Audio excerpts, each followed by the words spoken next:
I remember we went there and they were singing, should have went to a bigger club, to Declan Rice and all their fans, and that annoyed me. I hope, you know, when they come here, they come to the Emirates, they realise, no, this is the right club he went to, and I want to put him to the sword, I really do. You know what, I'd love to see Reece get a start, man, because every time he's come on, he's looked really dynamic. He played really well in this fixture when we played him in the Carabao Cup, didn't he? Yeah. We're in a situation now where you can't afford to slip up week in, week out.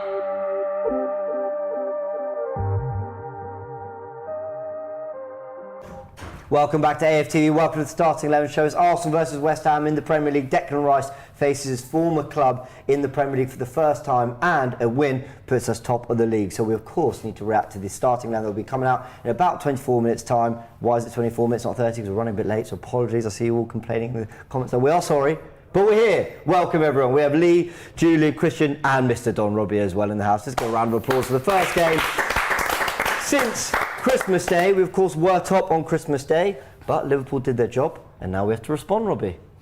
We have to respond, yeah. Big game tonight, the Declan Rice derby, no, we've got to respond.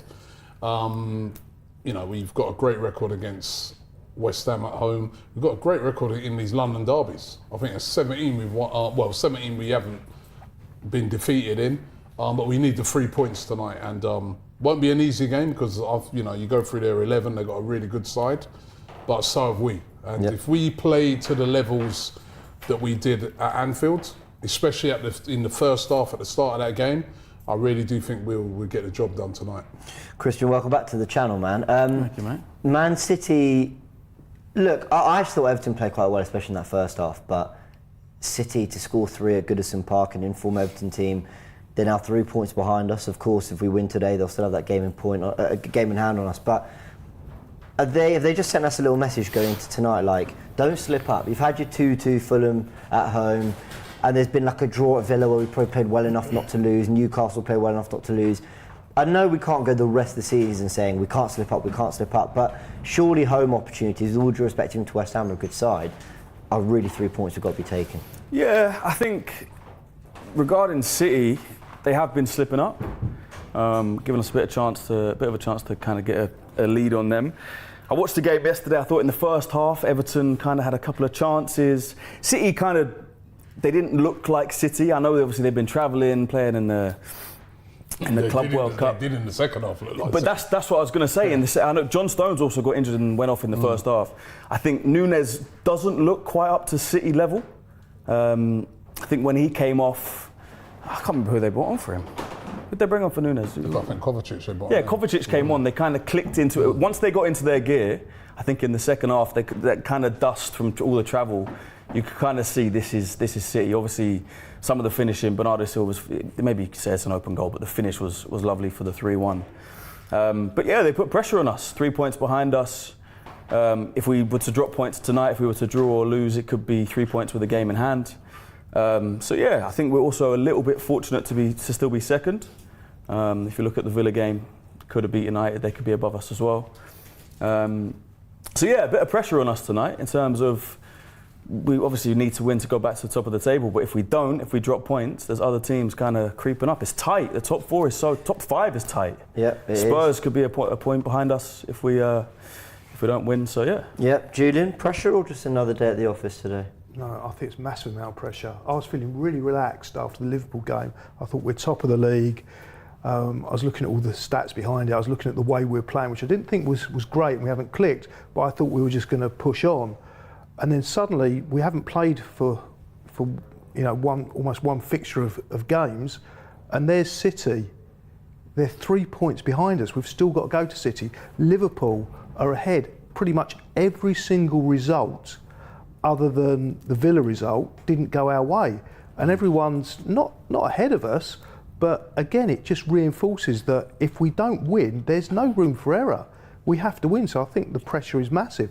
But in order to win the league, you have to accept that's where you're going to be. Yeah, I think you're right. Welcome to a title race. I mean, imagine what Liverpool were thinking all those years going up against City, thinking, my word, we've got 97 points and we haven't won it. And that is just the nature of the beast. Lee, you feeling up for the fight, or are you feeling a bit nervous over there? No, I think every game you feel a little bit nervous, don't you? Like, it gets a bit closer. It's a massive game. I keep saying that now, but this is what we're in now. Every game is massive. You know, a couple of years ago, Arsenal, West Ham weren't a massive game. You know, it was we might get top four or whatever. But now, every single game, every single game Arsenal play for, if they carry on going the way we're going, there's something on that game. And when you've got something on a game, there's pressure. And yeah, I think like you've got to be up for that pressure. There's a different pressure on West Ham tonight, but that's the pressure of what other teams have. You've only got the 3 or 4 that got the pressure of winning the league, and the others are going for different things. West Ham have quietly gone about their business and crept up the table to 6.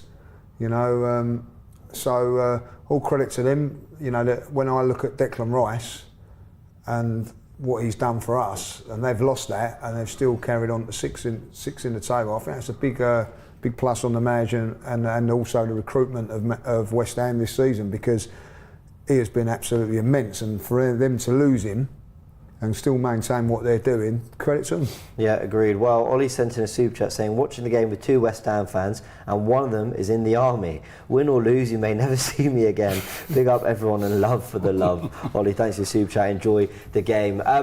Yeah, Declan Rice, of course, leaving West Ham for Arsenal was the big saga of the summer. We've got some thoughts around that going into this game. Have a little listen to this. It's going to be a different game to that Carabao Cup game, though, because, you know, I mean, they did bounce back by beating Manchester United. True. And they are that type of team, because they did go to Tottenham as well and beat Tottenham at the Tottenham Hotspur Stadium, and that's not an easy thing to do. So they are definitely a threat, Laurie. Yeah, no one's underestimating them. On their day, they are a good team. Like I said, myself and Cecil went there early in the season and they beat us quite comfortably, let's face it. But then, as we also said, the circumstances that day are very different. And if you look at West Ham's record at Arsenal in the Premier League, it's actually quite poor. So, with all those things being said, I'm expecting Arsenal to, because we need this, we need it badly, 100%. and I expect us to come through. I wanted to prove a point, Arsenal. I really do in this fixture, because I remember we went there, you mentioned the game many a times on the 1st of November, and they were singing, should have went to a bigger club, to Declan Rice and all their fans, and that annoyed me. I hope, you know, when they come here, they come to the Emirates, they realise, no, this is the right club he went to, and I want to put them to the sword, I really do, and hopefully we do that. I'm not, like you said, I'm not disrespecting them. I know they're a good side, but I want Arsenal to do 2 Big game for Declan Rice. Massive. All the focus is going to be upon him. Pick the right club, Declan Rice. Lee, did he? Of course. Did he? Yeah, well, of course he did. He's playing it every game. He's playing fantastic football. He could carry on. If he carries on like this, he could become an Arsenal legend at one of the biggest clubs in world football. And with less respect to West Ham, they're never going to be one of the biggest clubs in world football. So of course he came to the big club, and he made the right decision. Yeah, I mean, it's obvious. I mean, this is like when you play for Arsenal, you know, it's a completely different animal to playing for West Ham. I'm sorry, West Ham are a big club. West Ham a respected club over the years, but they're not on the level, you know, when you talk about a team like Arsenal. I was reading a thing earlier where they said that the game Arsenal versus Liverpool was the most watched game in history, and I think it was on NBC in America or CBS or whichever channel carried it. Their most watched ever Premier League game, right? That just shows you, right? So Declan Rice coming to Arsenal, he's playing in the Champions League. He wasn't doing that at West Ham. He's playing in a team that's fighting for the title. So of course he's made the right decision. And remember, there's a lot of other clubs he could have went to. He could have went to Man City. Right, he could have went to, you know, Chelsea's and teams like that, but he chose to come to Arsenal. And I always thought to myself at that time, when he did that and he chose Arsenal, I thought that's a massive coup for us, because what it was showing everybody is that Arsenal, you know, this Arsenal team are coming back. And we've seen far too many top players over the past 10 years not choose to come to Arsenal. Yep. Sort of look at Arsenal and think, nah. Yeah, you know, it's the great in the days of Thierry Henry and players like Bergkamp, but right now you're not the club moving forward. You're just a big club sort of in decline. But what the Declan Rice move showed is that, no, Arsenal, they're a big club again, and they're moving in the right direction, and they will be challenging for titles. Yeah. And he's been spot on, because we are challenging. We are. Christian, it's weird to use the word transformative when ultimately we were challenging for the title last year, we're challenging for it this year, but it does feel like Declan Rice has been somewhat transformative for our team. Transformative in terms of a top player who's also at a very early stage of his career. I think you rarely get that. You know, when we brought in Ozil, he was kind of towards the 27s, 20. Do you know what I mean? Sanchez already been at Barcelona, maybe on a little bit of still a top player, but on a little bit of a decline. Whereas we've got Declan Rice, and he's still on the rise, and he's on his way to becoming a world-class player. And he's what, 22, 23 years old? I can't Maybe 24. 24 years old. I can't remember the last time Arsenal brought in a player with this much potential, 24 years old, comes in, looks like he's played for Arsenal for the last 10 years. In terms of has he chosen the right club, I think it might be too early to say yes for sure. I think if we don't go on and win the league and challenge in the Champions League and win FA Cups, if he stays at Arsenal for 5 years and doesn't win anything, then I think the argument from West Ham fans should have gone to a bigger club. Maybe they can still say that. I think we have to win stuff. He has to be a part of that to 100% say he's chosen the right club. Obviously, as Arsenal fans, we're going to say, yeah, he's playing brilliantly. We could be top of the league if we win tonight, top of the league at Christmas. Yeah, he's chosen the right club. But I think the answer to that question would definitively come in 3, 4, 5 years' time. Fair enough. Now, I know Mikel Arteta in the press conference did call when he was asked for what do you want from the fans? It's the last game at the Emirates this calendar year. He called for some noise. I don't know if it's just me, but we can actually hear some of the fans already outside. We're not far from the Emirates, and yeah, they'll be making some noise tonight. In midfield, Declan Rice, we expect him to start. Who partners him? Kai Havertz picked up another yellow card, so we know that he's out this game. I'm interested how people would mix this up, because you could move Rice out of the 6, or you could just try fit in another partner. Smith Rowe's finally fit again. Trossard's played there a little bit. Robbie, what would you go for? Smith Rowe. Smith Rowe? Yeah. I'd go for Smith Rowe, and I'd actually play Trossard as well, but on the left. I'd probably drop Martinelli. I'd sit out Martinelli on this one. This is my personal opinion. Yeah. I'd sit him out, and I'd play Trossard up there, and I'd play Smith Rowe. Wow, that's a lot of changes to one side of the pitch. It's 2 changes. I mean, it's not a lot of changes, but I just feel, and remember, we're in that sort of period of Christmas where it's a busy schedule. We've got a game a few days' time, against Fulham on New Year's Eve, and then maybe that's the one you bring Martinelli back in. But I don't know. I think I would like to see Trossard start a game. You know what I mean? I'd like to see him start a game. He was sort of scoring and stuff like that. And Martinelli's not been great the past few games. And listen, I've got no problem if he starts, because he can turn it around. And Arteta was saying that in his press conference, But I played Trossard, and Smith Rowe. Okay. Time for Smith Rowe to come in, and he's made a couple of appearances off the bench. Yeah, let's throw him in. Let's remember how good this guy used to be. Okay, let's pick up the Marte conversation chat in a sec, because Arteta was asked a lot about that. But in midfield, who gets your vote with Odegaard and Rice? For me, it's a toss-up between Jorginho and Smith Rowe. Is Jorginho fit? He was on the bench. Yeah, he was on the bench at Liverpool. And the reason for Jorginho is because I've looked at how West Ham play, and they seem to attack at pace.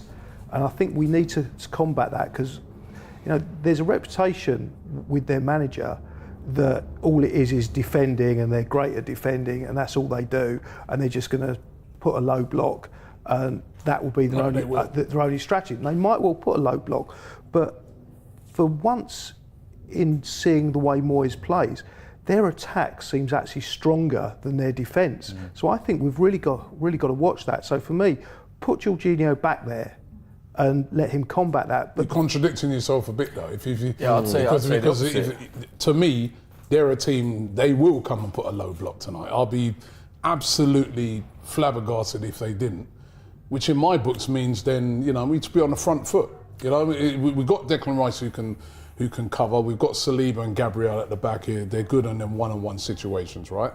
I rather Smith Rowe. Let's put it on them from the beginning. Let's try and get that early goal. The games that I've seen recently where they've had joys. Man United, when they played them on Saturday, United had a couple of good chances before Should have done better with him, right? Garnacho and that. They would have been a different game. Didn't take advantage of that, right? And then they got done, And then the other one was the Tottenham game. Got absolutely smoked in that first half. Yeah, they've had some heavy 5-1 at Anfield and 5-0. So to me, I want to see us on the. We're at home. I want to see us on the front foot. Yeah, but it's not a game for Jorginho, in my opinion. Jorginho, maybe you could play Jorginho against Fulham, but to me, I want to see Arsenal right up on the front foot against them because. Yes, they're a great team in transition, but they will be playing low block. I mean, the other side of West Ham's play, and why I don't think they're a typical Moyes team, is they've actually conceded a third amount of shots on target of any other team in the Premier League. And the only so other then why are you playing two double pivot? We have to be more efficient in front of goal. But what they've also done, get more attackers on there. What they've also done is they've got this really great front three, which I think we got to watch. Front four. Got to watch but that. We've got to watch well. that. But let's get on the front foot against teams like this, right? But we can still be on the front. We can still be on the front foot with Jorginho. 5-1 at Fulham. Oh, 5-0 at Fulham. 5-0 at Liverpool. Right. I want Arsenal on the front foot against them. Not double pivot, sort of sitting back and inviting players. But if you have Jorginho, then you can play Declan Rice further forward. No, but he's been doing well as he is. You can still have the attacking flair with Declan Rice up there. No, who can play him as an attacking eight, but I think he's better as a six. He can nick the ball further up the field, which creates more chances. Do you not think Smith Rowe as an attacking eight is a better option than Declan Rice as an attacking eight? No. Or Trossard in the eight, because he's played there before as well. No, because I've seen how good Declan Rice can be as an attacking eight. So I think I'm not looking at playing Jorginho and Declan Rice together. I'd play Declan Rice further up and just have Jorginho holding. We're at home.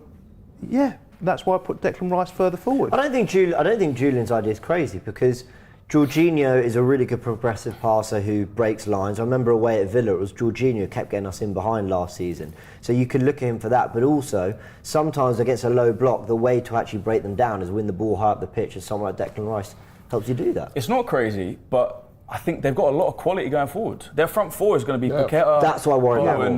In transition for Jorginho, I worry about. Yeah, obviously Kudus and Ward-Prowse. Yeah. There's four top quality players, and I think you need Gabriel and Saliba. I'd obviously back them to deal with it, but I think Declan Rice has been doing such a good job in the six, kind of mopping everything up. And we've got, like Robbie's saying, we've got the attacking options on the bench that we don't need to kind of take Rice out of his best position and put him further forward. You've got them three there, they deal with it. He's just so good in that position as well. I agree, and he can also come back. But the last portion of Smith Rowe. games he's played in that position, he's been brilliant. He has. Right?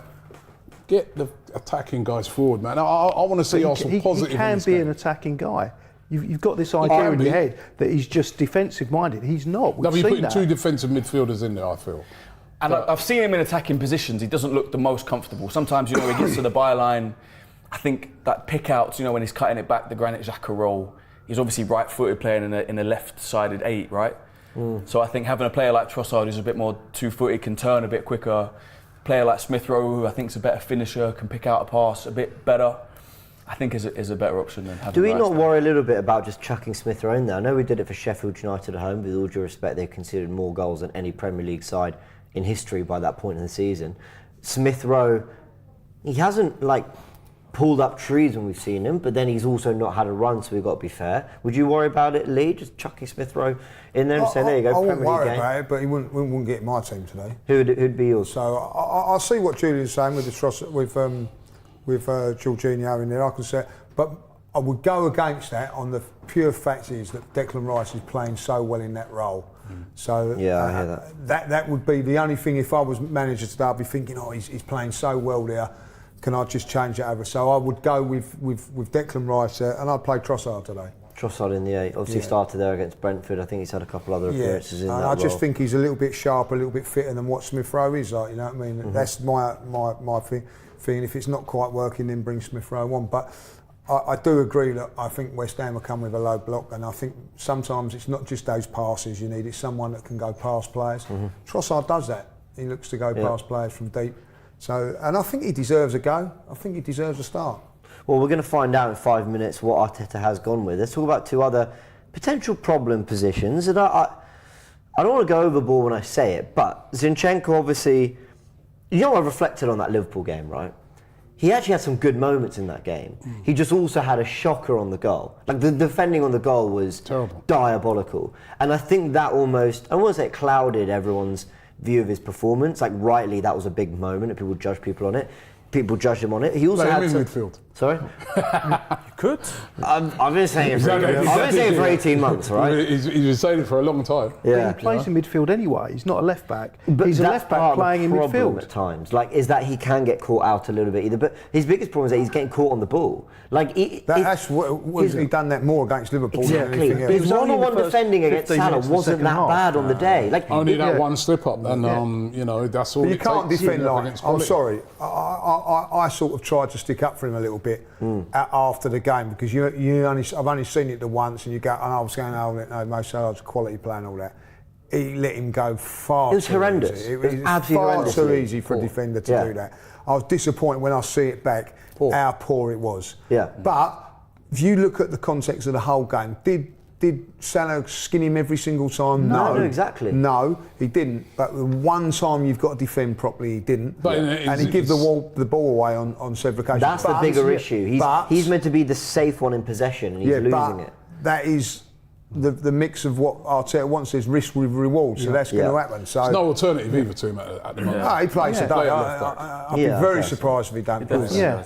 The Kivior thing for me, every time I've seen Kivior play at left back, He's not as good as Zinchenko. Kudus is a very, very good player. yeah, and they will target. If you're going to Zinchenko. go into the midfield and leave him isolated with Gabriel or whatever, it could be a risky business. Well, you can all see the 11 on screen right it's there. too far away. Not you viewers, we can see it, so I'll read it out for you and you'll get it up on your screen in just a sec. Raya obviously keeps his place in goal. White, Saliba, Gabriel, Zinchenko is the back four we've all become very accustomed to. Ødegaard and Rice start with Trossard in Havertz's absence, starting in the left 8 position with Saka on the right, Jesus up top and Martinelli on the left. So Martinelli keeps his place as well, and the Havertz absence is addressed by Trossard, which we discussed as well. No surprises there for anyone, really, is there? Well, it was if he was Robbie has to easily put that completely No, wrong. I'm not. You've got it completely wrong. Wait a minute, I'm not surprised by it. Like, you asked me what I would go with.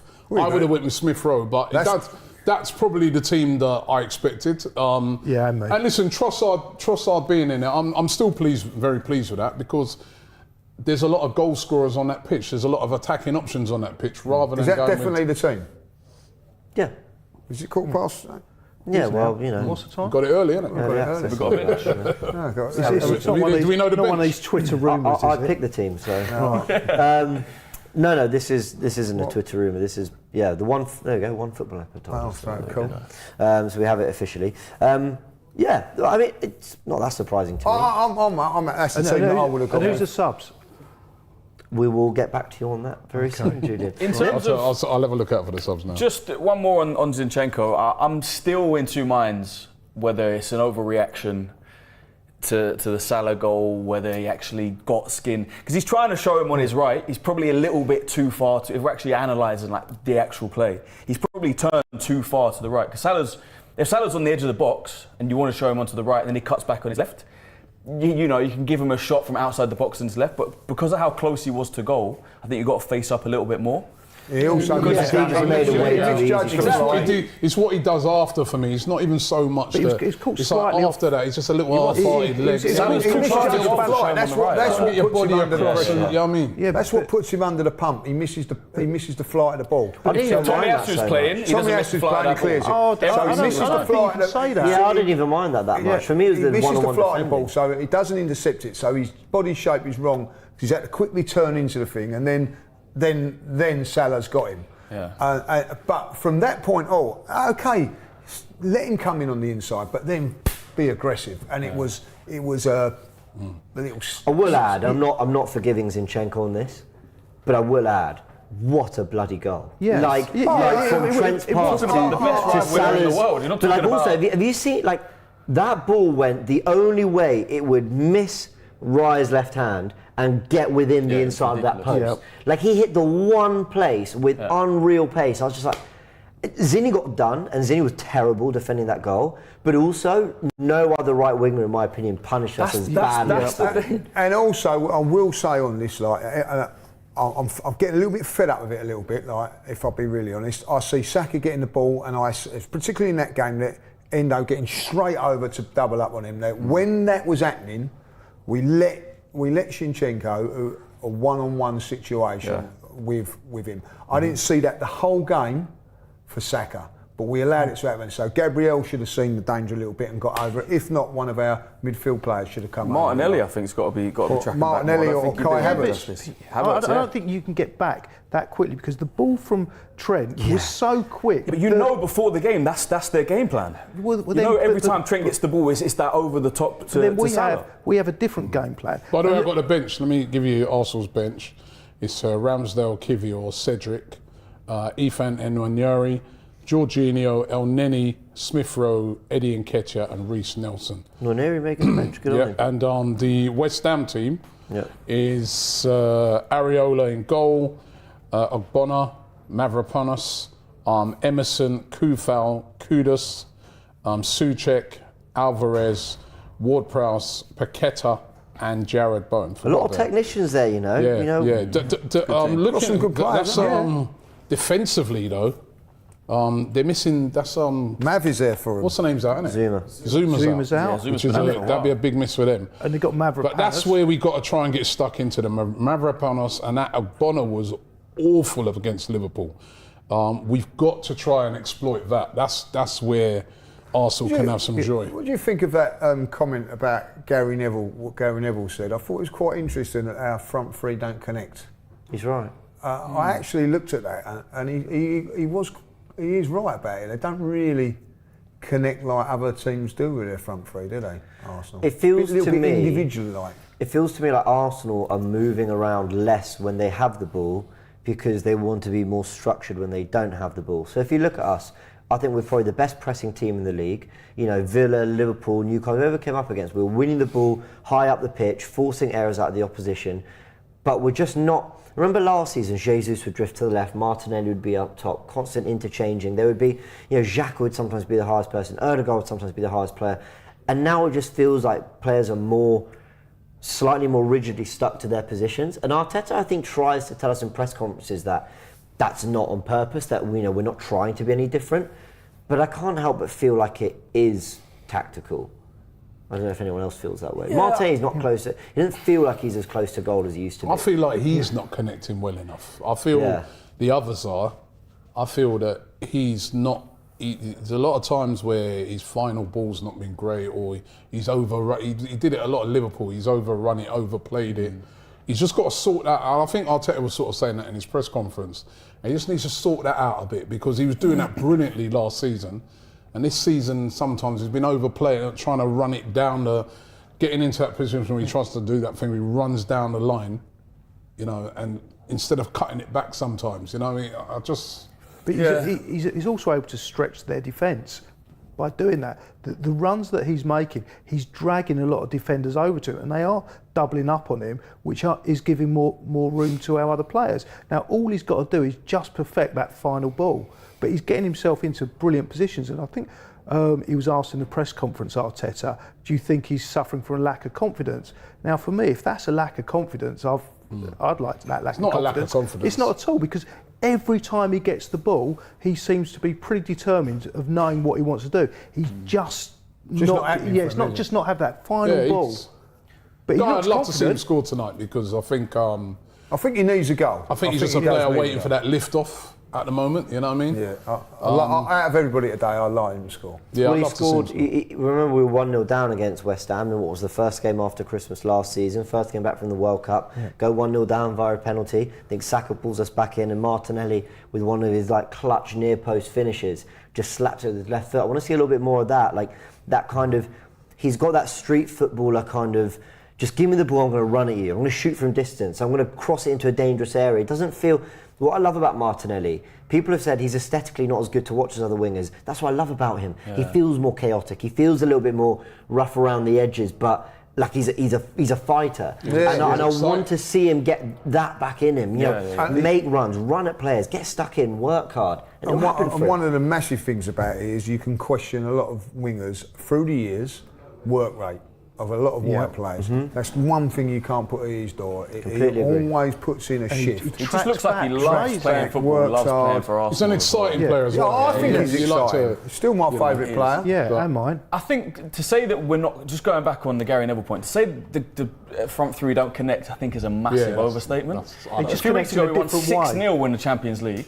We're unbeaten I think at it's home. just saying in the Premier League, Christian. I think we're unbeaten at home in 13 games. Like we're top of the league at Christmas. To say our front three aren't connecting, I think is a massive overstatement. No, but if I'm to be fair to Gary Neville, Maybe not as much as Newcastle last away, year. Villa away, Liverpool away. Still creating chances. But that's my point. We wouldn't have expected so many openings, and yet we actually did in all three of those games. Yeah. And none of the three. I'm not saying they even played bad. I thought Saka first half against Liverpool was very good. I thought Jesus actually put a decent shift in most of those games. My bigger thing is, the openings were there and they didn't kill the opposition. You didn't see them combining. You didn't see Martinelli attacking that space. You didn't see the three of them going, thank you very much, we're going to punish you for this. Because the midfield did their job to get a foothold in those games. And the front three didn't do enough to punish the opposition. Yeah, I think you can argue the other side, but I see the point. I think the finishing has been a problem. Yeah, for sure. In the past 5-6 games. Decision making as well. Brighton game, we could have killed it early on. Villa game, Newcastle game, there's chances. We kind of got to be more clinical. I think we've scored we've scored the least goals out of the top 5. Yeah. Someone says and about conceded the least as well. 10, 15 goals less. Is it? I'm not 100% sure than this time last year. I know we've scored 36. Yeah, it might be. Yeah. Last year we outscored the Invincibles. But our defence is better this season. So if you come back to the Zinchenko thing, he can't be that bad a defender if he's part of the back four. And our defence is the best in the league. Tomiyasu was a big part of that for a long time as well. That's just he's played the games. You can't say that he hasn't played the game. I think if Tomiyasu would have been fit, what we'd be seeing would be Zinchenko home games, away games, definitely Tomiyasu. I don't think that's a bad shout, Rob. Timber, it would have been the same for him as well. The same with Timber, and I think that's why I feel you come this January transfer window. I know people talking about strikers and all that. They're going to look for cover in that area. So to me, it's absolutely essential. Tomiyasu gets a lot of injuries. Not reliable enough, is right? And we need someone who can cover, that right and left hand side, right? Who's a very strong defender. Not necessarily, to me, it doesn't necessarily have to be someone bursting up and down the wing. I want someone in there that's like a good, solid defender. We've already got two of them. Just happens to be injured. Well, that's why. Yeah, but that's great, isn't it? But they're not always. That's why you need to bolster the squad. They're not always going to be injured. Well, there might be though. Timber, forget Timber for this season. Yeah. Even if he comes back, it'll be like he's going to have to come back tentatively. So forget him. And Tomiyasu's injury record is horrendous. We've got to get cover in. If you want to win the league, you can't just look and say, well, hopefully he'll be back. You've got to get in. Well, then you have to get rid of these players then. No, it's not getting rid of Tomiyasu. You can't have a team, a squad with so many of the same type of players. You don't get rid of. We're light in those areas. We're light. What you just said at Liverpool. Hold on, you just said at Liverpool, right? Zinchenko has to play. There's no one else. Yeah. You can play Kivior. He's a centre back, right?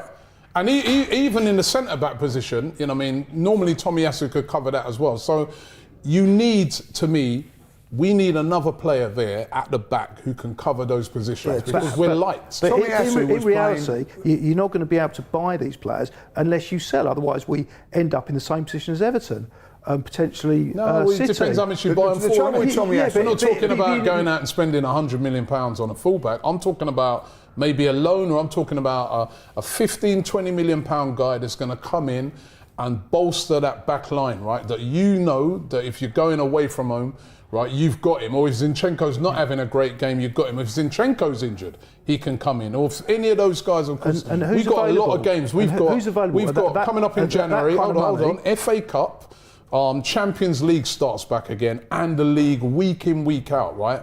And you're going to rely on Tomiyasu. The trouble with Tomiyasu... Well, then you have to get rid of him. Hold on, you've had Don't have to get rid of him. With Tomiyasu, what is frustrating about Tomiyasu, two things now with Tomiyasu, is he's played so well that he's got himself into the starting lineup, and then he goes down injured again, and then he's got to go off to the Asian Cup in a couple of weeks as well. So he gets himself fit. He ain't going to be about for 4 or 5 games.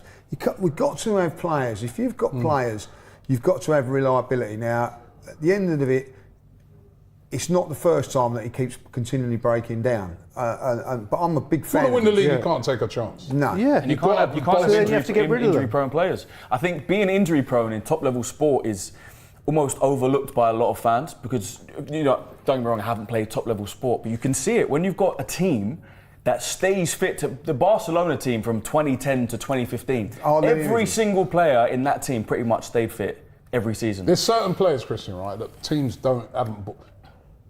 James Maddison is a perfect example. Yeah, Everyone's 100%. going, why didn't they get Maddison this mad? Yeah, Right? injury record's He's got a horrendous injury record over the last 4 or 5 seasons. So that's why teams didn't go and get him. Obviously, loads of teams looked at him and thought, I don't know, man. He's liable to break down, right? Let's go and get him instead, right? We've got a couple like that. We're not going to get rid of them now, I don't think, right? We'll keep them, and hopefully, with a lot of luck, they'll come back and, you know, if we can get Partey and Tomiyasu come back and they finish off the season fit, brilliant, we got a great chance. But what if they don't? And we're going for a title, we need to bolster that back line. We all love Smith Rowe, all of us here, like, you know what I mean? Like, but there is that reliability, and it's the same with Tomiyasu, like, you know. And one thing I will say about Zinchenko this season, he's been pretty much. Yeah. How did we lose the league last season? Because we had No to play Saliba. we had to play Rob Holding. There you go. Yeah. Well, for what you're saying, we would have been all right because we got cover. No, but Bolster it with quality. What I'm saying, the reality of the situation is you have to sell in order to buy. Don't have to sell. No, you can loan or you can buy. You can bring in a But who are you player. going to get in that's going to be better than Kivior? Because that's ultimately what we're saying is that Kivior isn't up to it. No, Kivior is not a fullback. Right, we need a player. To me, I'd like to see Arsenal bring in a player that can cover both right and left, a bit like what Timber would have done. Hard to get over, that is. It is hard to get, but that's why they've got a You have to look at internal solutions, and one of them is Cedric. Final word. Okay, Come on, it's not. He Cedric. can play right back and Yeah, but left he's back. not good enough if you're going for a title. But he looked all right at PSV, and he going looked. for a title. He's not good enough. Honestly, All right. We know that. Transfer Daily returns on January 1st. After that, And we'll where be discussing this will every day, I'm keep sure. Everyone up to date. And you know what? Maybe there's a show in this. Maybe there's the economics of football with Julian and Robbie. Well, let us know in the comments if you want to see that video. Let's get everyone's score prediction. Lee. I'm still going to stick out. I think it'll be 2-1, but I think we'll nick another goal 3-1 late on. But I think it's going to be a lot tighter than, say, a 3-1 scoreline. Julian? Yeah, I'm going to agree completely with Lee there. I think we're going to go, and it'll be tight, but I think we'll be a couple of goals ahead, and they'll nick one, and we'll nick one towards the end, 3-1. I went 3-0 for Arsenal. Slightly regretting it, but hey ho. Go on. I actually predicted a 3-1 as well. Cool. Just fancy us to, get a few goals today. The crowd are going to be up for it. First game over this Christmas period. I fancy us today. Fair enough. Everyone's saying 3-1, I was thinking 3-1, but I'll be different, I'll say 2-0. We take any of them. Fair enough. I've just had to pull my headphones out as Cecil started talking nonsense to me. So we're going to end the stream there now. Well, something ain't changed over Christmas, talking nonsense. All right, everyone. We've got a super chat here from 87 Dalcantara. Says we are short of defenders. Only have 6 defenders for 8 positions, with 1 coming back. With the cup games coming, we need to be able to rotate at centre back as well. And there was, as always, it comes in every single game day, a super chat from Lee Burnell. Says big up Robbie and the man named Cohen. You Gunners, bless. And the score predictions are in. The 11, just to remind you, there's only 1 change with Trossard coming in for Kai Havertz. Raya keeps his place. White, Saliba, Gabriel, Zinchenko, Rice, Ødegaard, Trossard, Saka, Jesus and Martinelli, with the likes of Jorginho on the bench, Nketiah, Smith Rowe, Nelson and Morn. Nwaneri makes the bench as well, which we're going to quickly give you the West Ham 11 one more time. It was Areola in goal, wasn't it? Oh, typical. I type it in and it just won't pop up. I've got it here. There we go. Areola in goal. Kufau, Ogbonna, Mavropanos returns to the Emirates. Emerson at left back. Alvarez, Souček sitting as the 2 in front, with a very technical and a lot of quality in this front 4. Paqueta, Kudus, Ward-Prowse and Bowen, who I believe has scored in 7 away games for West Ham this season, so that's the one to keep quiet.